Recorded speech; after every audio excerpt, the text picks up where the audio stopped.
ගන්න එපා. එහෙම වෙනවා නම් ඔය අනිවාර්යෙන් වෙන සප්ලයර් කෙනෙක් ළඟට අනිවාර්යෙන්ම යන්න ඕනි.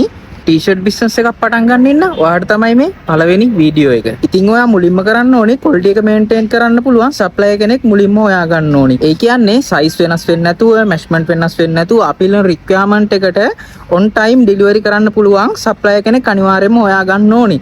ඒ හොයාගන්න කෙනත් එක්ක තමයි ඔයාගේ බිස්නස් එක අනිවාර්යෙන් ඉස්සරහට කරගෙන යන්න ඕනි.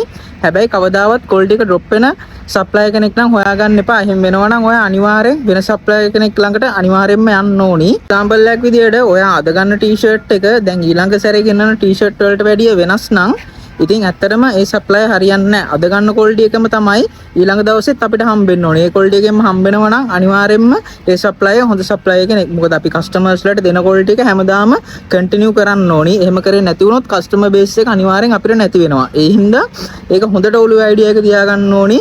අපි තෝරගන්න සප්ලයර් අනිවාර්යෙන්ම කන්ටිනියස්ලි ක්වොලිටි එක මේන්ටේන් කරන සප්ලයර් කෙනෙක් වෙන්නම ඕනේ. ක්ලෝතින් බ්‍රෑන්ඩ් එක ස්ටාර්ට් කරන්න ඉන්න ඔයාට වැදගත් වෙන පළවෙනි පොයින්ට් එක තමයි මේ. ඉතින් ක්ලෝතින් බ්‍රෑන්ඩ් එක ඉස්සරහට කන්ටිනියස්ලි කොහොමද කරගෙන යන්න ඕනි කියන එක සම්පූර්ණයෙන්ම ඉන් ඩීටේල්ස් දැනගන්න ඕන නම් අපි ෆලෝ කරලා තියාගන්න. අපි Royalty of Kings Rock Culture. Premium quality and exclusive design. Rock Culture.